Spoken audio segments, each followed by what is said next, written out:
And now we're going to have a further panel on maternal health called Building Better Humans. Healthier.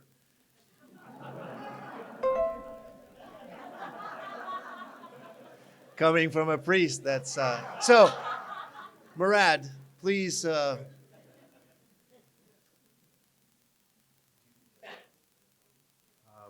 we call up the panelists, please, for the Healthier Humans panel?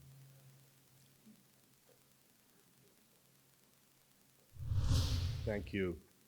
I'm just going to introduce the topic here. So we've talked all morning about the science, public health, and human implications of the maternal health crisis. And what we wanted to do was bring on some organizations that are actually developing tools and programs that in the real world support mothers and families. So we've invited leading organizations to share really best practices and some of the best working models in the world. This will be moderated by Dr. Anna Langer.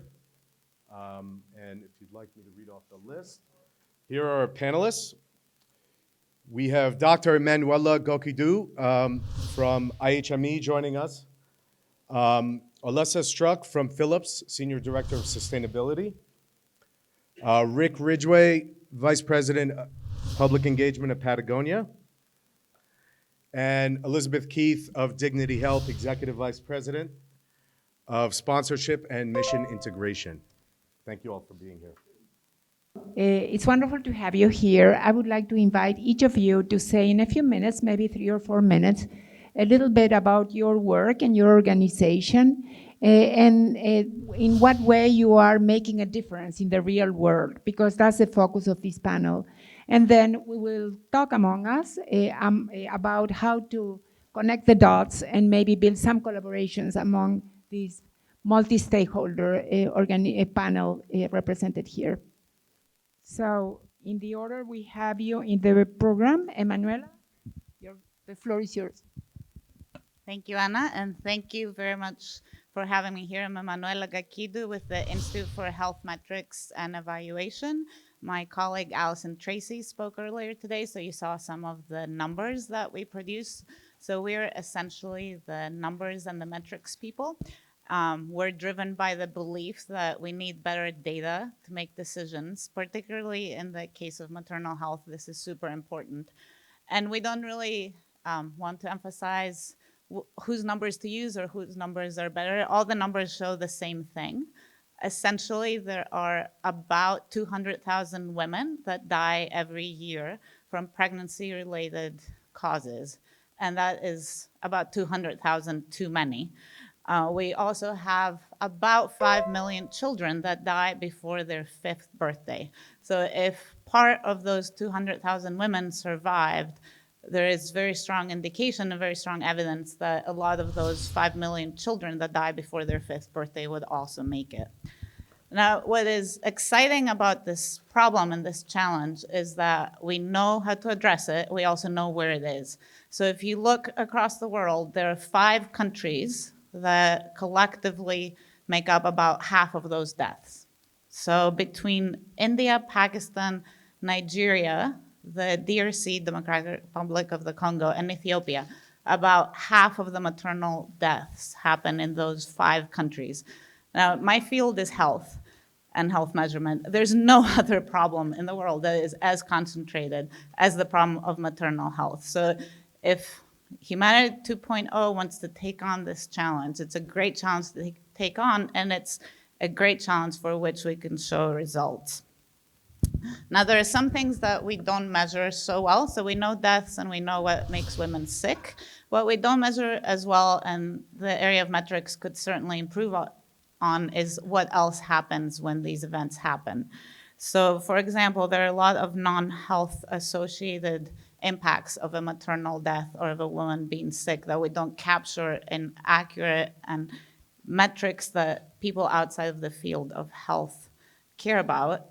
For example, the economic impacts of losing a woman in a household, the emotional and social impacts of losing a woman in a household. And that is something that IHME would be very excited to work on and capture the impact of interventions that prevent maternal death and illness.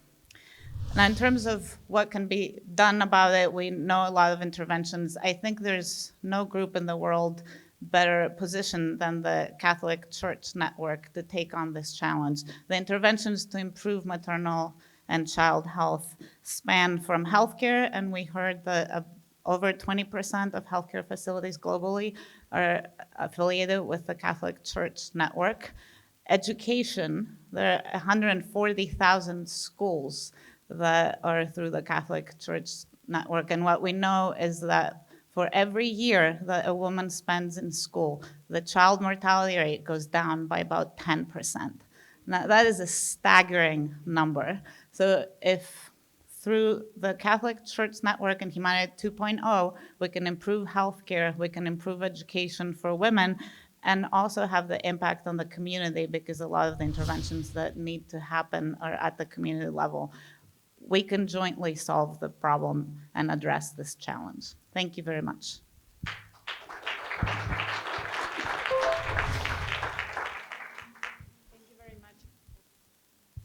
Thank you very much, Emmanuela. That was wonderful.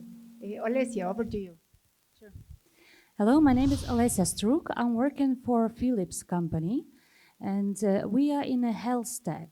And I'm working in sustainability area, where we actually committed in sustainability and overall in the company to improving people's lives. So we committed to improve 3 billion people's lives by 2030, and within that, we committed to improve people's lives in the underserved area and communities. And of course, so pregnancy and maternal health is in scope.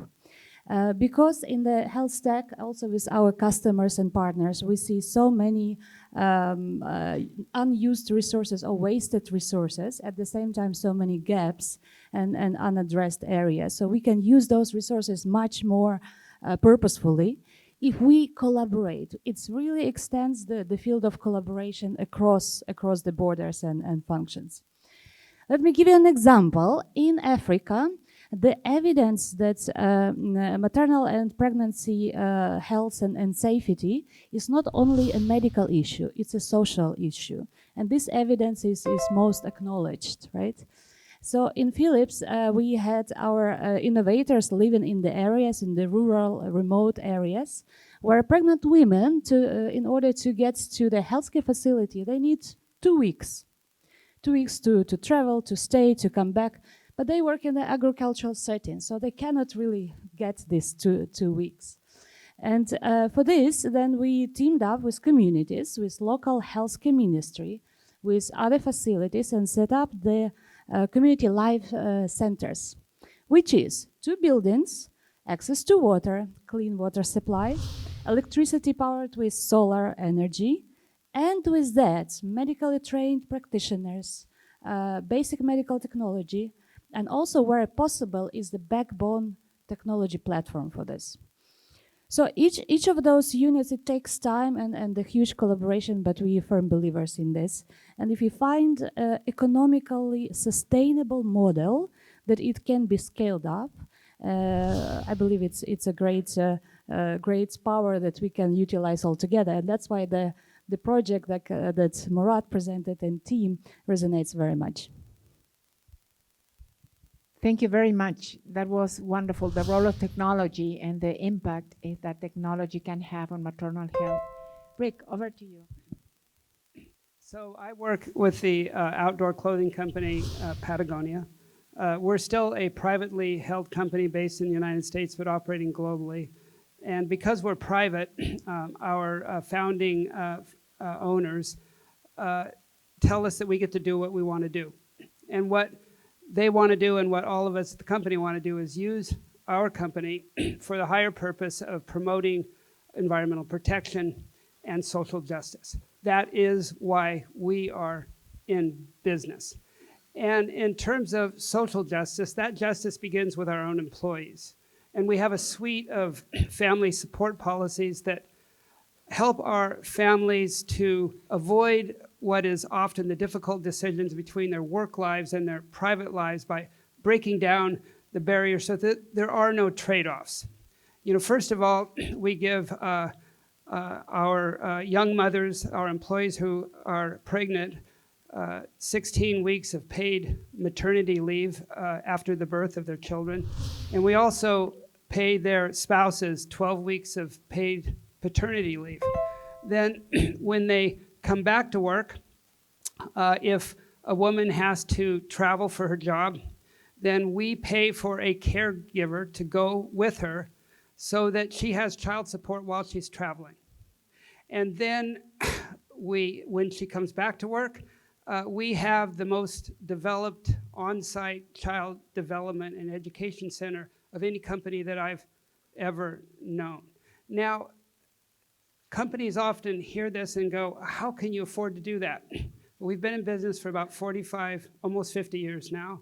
We've been committed to these policies for 40 of those years, and we've never been more financially successful than we are now. So this is creating enormous business value for us. When young mothers have their first child and come back to work in the United States, between 25 and 35% of them can't return to their jobs because they have no place for their children. At our company, the number of women that come back to work after having their child over a 7-year period is now at 98%. We've lost 2 because their husbands had to relocate to someplace else. And when they come back, they know that because we have this this world-class on-site child development center, that their children are there working with them. They can take their children to their work desks. If they're in a meeting and their baby needs to be breastfed, somebody calls up, the baby's brought to the meeting, and they breastfeed them while they're having the meeting. We have integrated our child development across our campus so that it is on purpose located in multiple locations. Morad was there a few months ago. You got to witness how this works. And the reason we do that is strategic, because we've found that when you're on our campus and you cannot get away from the sound of children playing, that has a psychological impact on you. When there are children around, you feel like you're with a family, because you are with a family. You're with a business that operates itself with family values. And guess what? You start to treat each other better. You just can't be a mean human being when there's or a bully in a meeting when there's kids outside the window playing. It has an enormous psychological effect. But there are all kinds of other business values. You know, our employees stay there for a long time. My wife co-founded the marketing department at Patagonia. She started bringing our first daughter to work with her, but the other employees around called the baby the whaler. And she was totally disrupting the work environment. So the founder of our company got a trailer, put a babysitter in it, and the babysitter took care of our first child. And then pretty soon other women had babies and the trailer filled up. So that was the beginning of our on-site child development center. And then today, both of our daughters work at the company. Now I call that pretty good employee retention. Now our middle daughter is pregnant in her last trimester with her second child, and her first child is there with her all during the day. And you know, as she's getting closer to her delivery, she has no stress. She knows that there is a home for her second daughter when she's delivered, that she'll be taken care of. And as we heard from Morad and many of the panelists today, stress is an enormous part of a young mother's health and her baby. So I'm offering all this so that you understand, in our view, that we're thinking of this not just as what we as a company can offer to support the health of our young mothers during their maternity, but postpartum after they have their children. And I would offer that is an extension of the conversation that all of us should probably be having as well. About a year ago, I was at another conference with one of your colleagues, Anna, Professor Jack Schoenkoff from the Harvard Public School, the School of Public Health. And he is the world's leading authority on the early childhood neurological development. And he gave a presentation where he showed how over 30 years of research, they've mapped the neurological development of young children from ages 2 and 3 days through 5 years against a very specific set of activities. So they've isolated the activities that most develop young kids' brains. And I was so thrilled to see that every activity that he had mapped against neurological development using scans was reflected in our program at our company. So finally, just to conclude, and we'll talk about this afternoon, I think, but this is providing enormous business value. All of these commitments are revenue positive for us. And so all companies should be doing this. You can actually be more successful as a business by supporting the young mothers and their children with your business.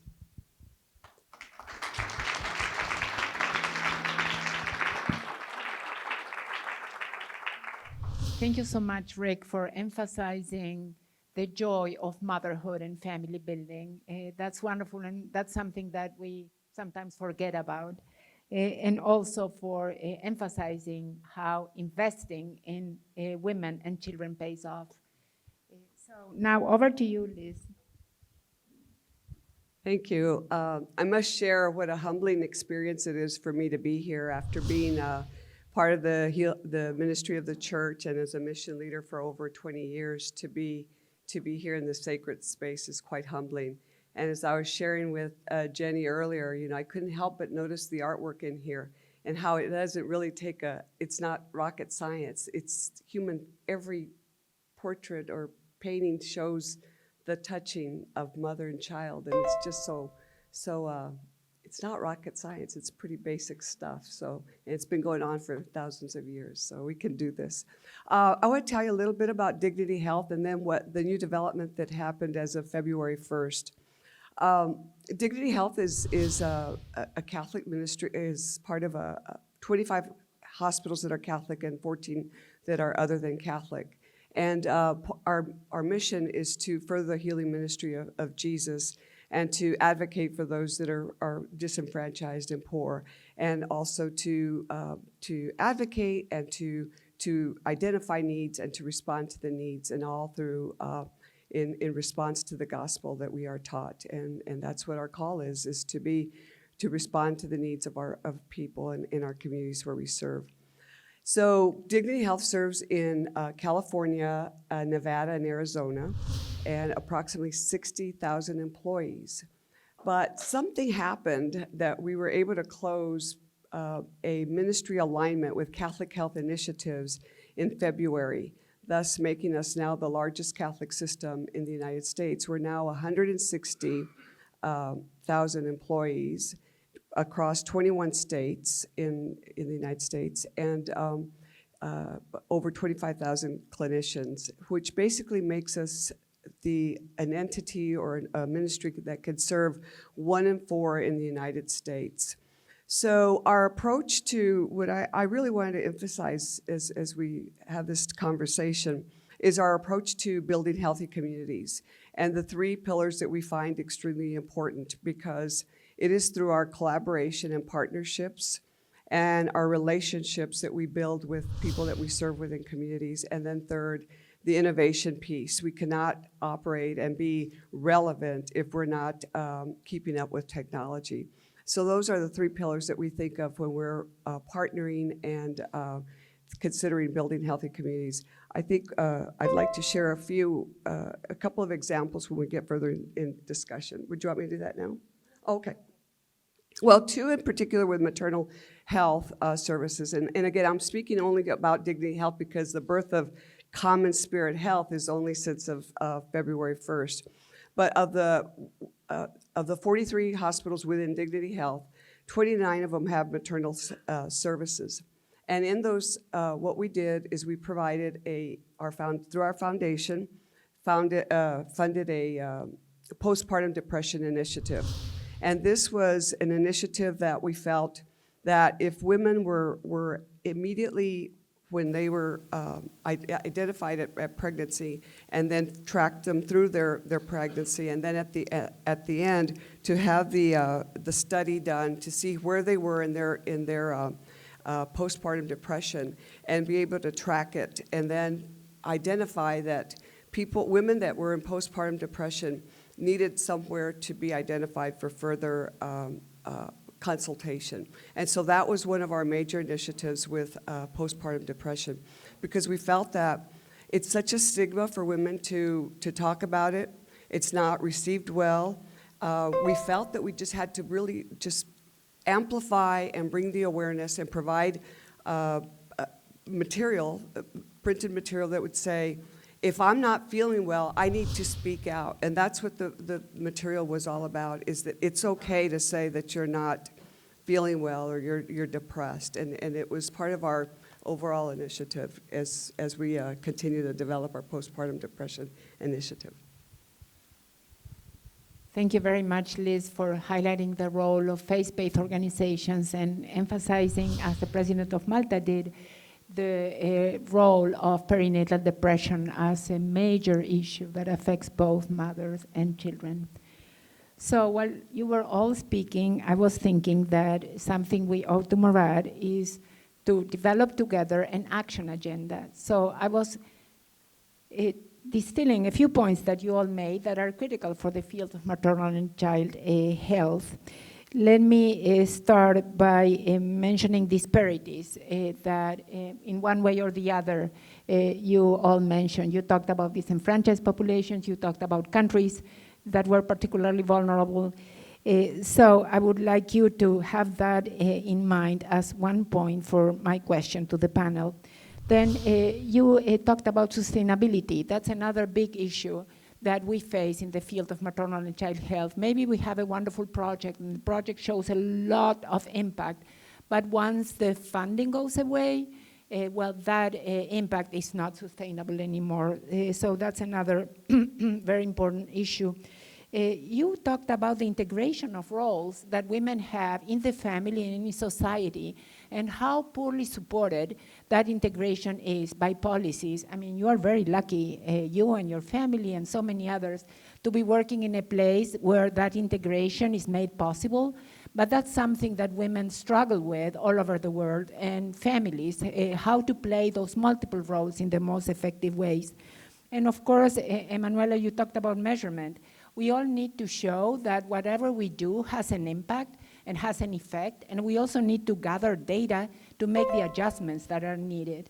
So I would like to emphasize those 4 points and ask you all, and I will go around the panel, to think about or say a few words about how could we connect the different stakeholders that are represented here. It's not common to have someone from academia, someone from the private sector, someone from the private sector, and someone from the faith-based organization sector. So how could we leverage what each of us does and make add value to our efforts to improve the situation of women and children everywhere?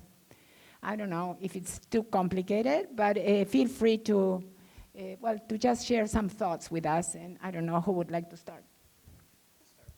Thank you.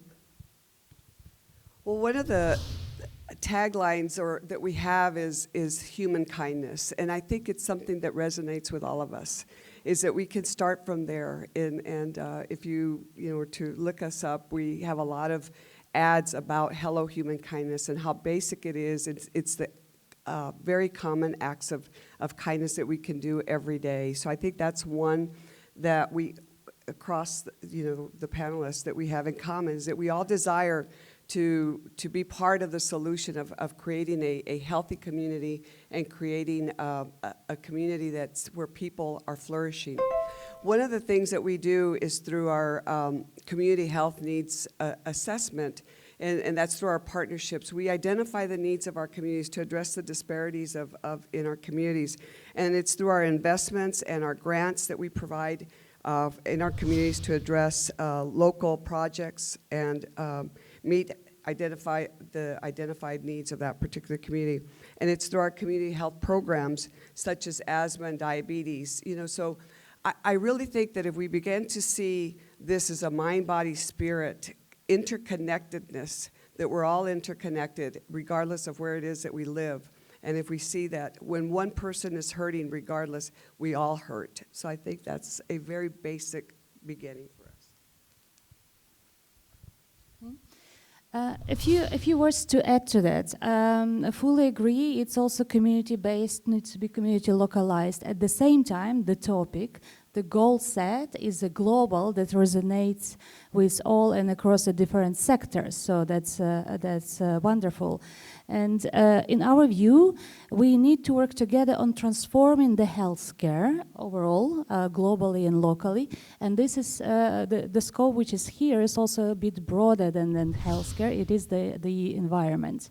So the partnership is the imperative, the usual way of working, and there are different, of course, models for that. In terms of making it sustainable, that's where the local community or healthcare organization or a faith organization, so that's the group that we would be relying on to make it to make the continuity work. And last but not least, so in terms of the measurements, so it's probably coming from also innovation perspective. Let's set a mindset that it's going to be iterative approach, right? So as you mentioned, we're going to make the measurement, going to set the goal, but then reassess, readjust, and just go on this journey, keeping the goal and vision in mind, and that's going to be great. Yeah. Thank you, Rick. Yes, thank you. So, Anna, one of the questions was to ask ourselves and challenge ourselves how, as a group, we can help change. What can all of us do? And in our case, at our company, again, we're scoping this to try and convince other companies to follow our lead in developing family support policies that we have. And I told you earlier that they provide business value, and we have, in our team, worked to quantify what that is. And in terms of defensible dollars, the cost of our, for example, our on-site child development center is recovered. We recovered over 90% of that in terms of business value that we can measure with hard dollars. That's very justified. And then when we try to add a dollar value to the softer things, like I told you earlier, that benefit to our culture where we treat each other better, the reduction in stress in our workplace, the number comes in at about 120 to 140%. So that's what we've gone out into the marketplace with, to try to get every opportunity we could to come to events like this, to find partners where we could make those arguments. Now, the goal is to get other companies to follow our lead, but that goal would be so much easier with better policies to support these things in all of the governments around the world. In our government in the United States, we just took a step backwards with the new tax policy, because 35% of that 120 to 140% ROI, return on investment for our company, was in the tax benefits, the tax credits and the tax reductions both that we received that were just lost with the new tax policies of the Trump administration. So now we're below 100%. It makes our argument that much more difficult to influence other businesses because of a backwards-looking policy in our view. Now, with our company, that's not a problem. We calculated that we made about $10 million more with this new tax policy. So we just take part of that $10 million and put it into our subsidization. We have our own tax return benefit refund, right? And then in our company, we took the rest of that money, which we didn't feel we deserved to get. We feel it was really an ill-founded policy, and we gave it all away to environmental nonprofits around the world, all $10 million.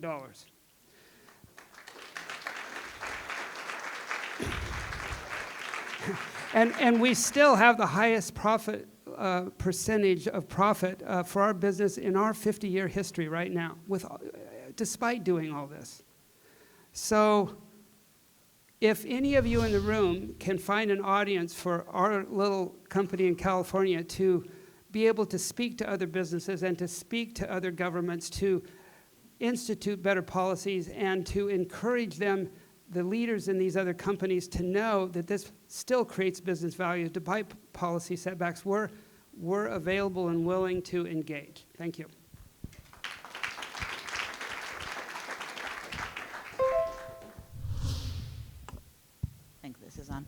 Can I just say, sitting on this panel, that what you described happens in your company is kind of like a pie dream for most working mothers. I haven't spent a good chunk of the last couple of weeks trying to figure out logistics of how to bring my daughter here and my mother from opposite sides of the world so I can be here today. I guess if I look for a job in the private sector, Patagonia would be the place to go. Academia is pretty good too. Pay for your daughter to be here. Sounds delightful. But I think what has come up today, I'm very excited to be here today because of the diversity in the audience. This is not the audience that predominantly cares about health issues, particularly maternal health. So it's super exciting to see Humanity 2.0 bring together all these diverse stakeholders and join forces. I think we can learn a lot from best practices, not just from companies like Patagonia, but also we heard earlier this morning about the midwifery model in Orlando, Florida. We also heard about Serena Williams finding her voice. There's a lot of best practices around the world that do not get disseminated very widely. I mentioned Ethiopia is among the top 5 countries for maternal deaths. Ethiopia has also had a massive decline in maternal mortality, so they're doing something right. And I think part of how we can all come together is identify those best practices and then make them more easy for others to implement in their daily practice. Maybe not all employers will reach the Patagonia standards, but they can be inspired by it, and even small steps can have massive implications if implemented at a large scale. Thank you, Emmanuela. I think that very positive note is the perfect way to end this panel. I hope this conversation will spark many more ideas about how to work together. I think that learning from success stories, as you said, is so important, and many of them were represented on this panel today. So thank you very much for the opportunity, Morad, and looking forward to the rest of the day. The 2019 Humanity 2.0 Forum is brought to you by Cisco Systems, CSR solutions that are accelerating global problem solvings in ways that have never been attempted before, to Ulala, providing mobile blockchain solutions for the unbanked, and to Pledge Camp, the next generation of crowdfunding. A special thanks to Tonico in Vatican City for hosting our program. And lastly, special consideration to Burst IQ, a leader in healthcare and blockchain, to Crown Sterling, the leader in digital sovereignty and quantum encryption, to Dignity Health, delivering high quality and affordable healthcare for all. And lastly, to Falcon Ventures, is transformative as our entrepreneurs. And thank you, One Here Public Relations, for all your PR and media support. We'll be right back after these messages.